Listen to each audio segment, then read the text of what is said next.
আপনার বৌমাকে নিয়ে একটু বিমানে হাওয়া খেতে বেরিয়েছিলাম।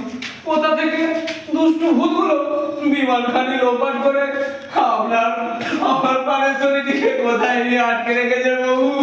সে কি এখানেও হয়টা কি? তা লক্ষ্মীরা কি করছিল? লক্ষ্মীরা তো আগেই ওদের হাতে বন্দি হয়েছে। সে কি কোথায় কি হচ্ছে খবর রাখবে না, 24 ঘন্টা নাম ডাকাবে আর জেগে উঠে যাই শুনবে। সে কি জানেন কদিন ধরে সব চলছে, ওরা রক্ষীদেরকে ধরে ধরে পেটাচ্ছে, তেলের বিপদে জীবচ্ছে।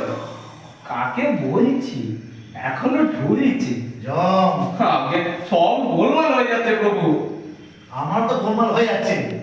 যেখানে রক্ষীদের দায়িত্ব নরকের ভূত পিশাচদের গরম তেলের বিপদে ছুমানো, সেখানে রক্ষীদেরই বিপদ হচ্ছে।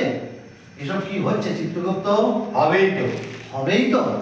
আগে এখন নরকে রক্ষীদের চেয়ে পাপীর সংখ্যা অনেক বেড়ে গেছে। সে কি আজকাল যাকেই মেরে আনছি তাকেই নরকে পাঠাচ্ছি। বলছে সে কি কার কাছে এলাম?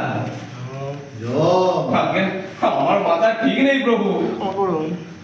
সব গোলমাল হয়ে সব গোলমাল হয়ে যাচ্ছে।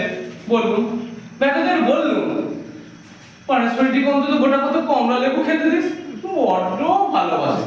বলে দাবি না মেটা পর্যন্ত নো কমলা লেবু, নট কিছু। দাবি পুনর্জন্ম দিতে হবে। পুনর্জন্ম? রিবার, তাও আবার ওদের মাতৃভূমি ওয়েস্ট বেঙ্গলেতে। যথার্থ বহু। ওয়েস্ট বেঙ্গলে ভূত পেতেদের ওই একটাই দাবি দীর্ঘদিন ধরে করে আসছে, পুনর্জন্ম চাই। দাবি আমার কাছে গাড়ি নেই এখন, কি নেই বলে দাও, কি নেই? এখন নেই।